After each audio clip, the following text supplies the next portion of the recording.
चलिए थोड़ा सा टफ न्यूमेरिकल पे जाते हैं। सही है। हमने जो है लास्ट प्रॉब्लम्स में क्या किया था कि हमारे पास जो सिर्फ ग्राम था, ग्राम को हमने डायरेक्टली कन्वर्ट कर दिया था मोल में। या हमने क्या किया था कि हमारे पास जो जो नंबर ऑफ पार्टिकल्स गिवन थे Na, उस फॉर्मूले के तहत हमने नंबर ऑफ पार्टिकल जो है हमने डिटरमिन किए थे।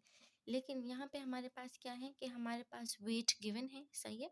और वेट गिवन होने के बाद हमसे कह रहे हैं कि नंबर ऑफ मॉलिक्यूल फाइंड कर दे। तो इस सेंस में हम क्या करेंगे कि सबसे पहले इस ग्राम को हम कन्वर्ट कर देंगे मोल में, और उस मोल के फार्मूले के बाद हम जो है एवोगाड्रो वाला का फार्मूला हम यूज़ करके हम नंबर ऑफ मोल पार्टिकल जो जितने भी गिवन है हम इस फार्मूले के तहत उसको निकाल सकते हैं।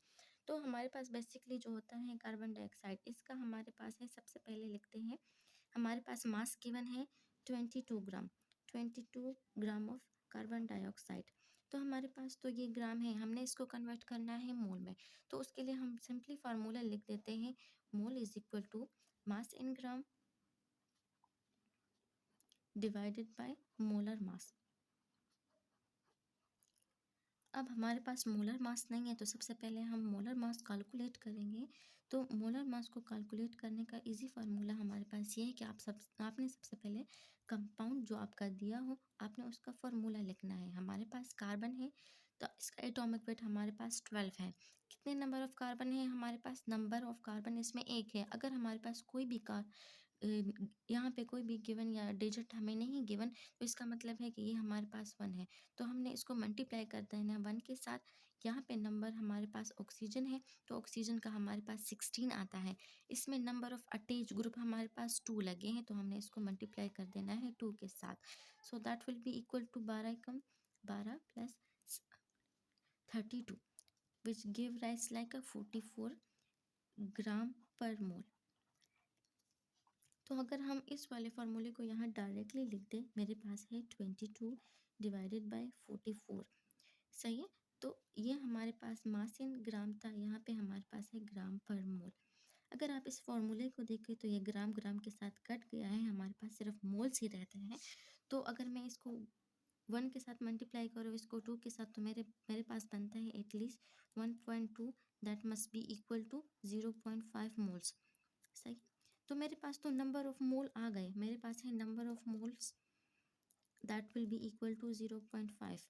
सही है। लेकिन वो मुझसे, अब इस क्वेश्चन में अगर आप देख ले तो वो कहते हैं कि आप इसमें से नंबर ऑफ मॉलिक्यूल को फाइंड कर दे। सही है। तो नंबर ऑफ मॉलिक्यूल का फॉर्मूला जो है हम वो अप्लाई कर देते हैं। अभी देखते हैं कि हमारे पास जो आंसर जो है वो क्या बनता है। तो उनका फॉर्मूला है हमारे पास number of particle equal to the number of, इसमें हमारे पास है number of particle divided by Avogadro number, so that will be equal to the mole of particle, या नंबर ऑफ मोल हम जिसको कहते हैं, सॉरी इसको हम काट देते हैं, हम कहते हैं नंबर ऑफ मोल्स। तो हमारे पास क्या हो गया कि हमारे पास तो ऑलरेडी नंबर ऑफ मोल्स हैं। सही है। हमें एवोगाड्रो नंबर का भी पता है, लेकिन हमारे पास जो नंबर ऑफ पार्टिकल है वो हम जो है फाइंड आउट कर सकते हैं, या नंबर ऑफ मॉलिक्यूल को हम कैलकुलेट करेंगे तो वो हमारे पास आ जाता है कि number of molecules is equal to, ये हमारे पास क्रॉस मल्टीप्लिकेशन में आ जाएगा। तो ये हमारे पास हो गया Na Avogadro number divided by number of moles. तो अब इस फार्मूले को हमने अपने डिज़ायर के मुताबिक जो है इसको रीअरेंज किया है। So that will be equal to number of mole जो था हमारे पास 0.5 था, इन एवोगाड्रो नंबर जो हमारे पास इक्वल है दैट विल बी 6.023 10⁻⁴ सही है 23 है, हमारे पास मॉलिक्यूल आ गए।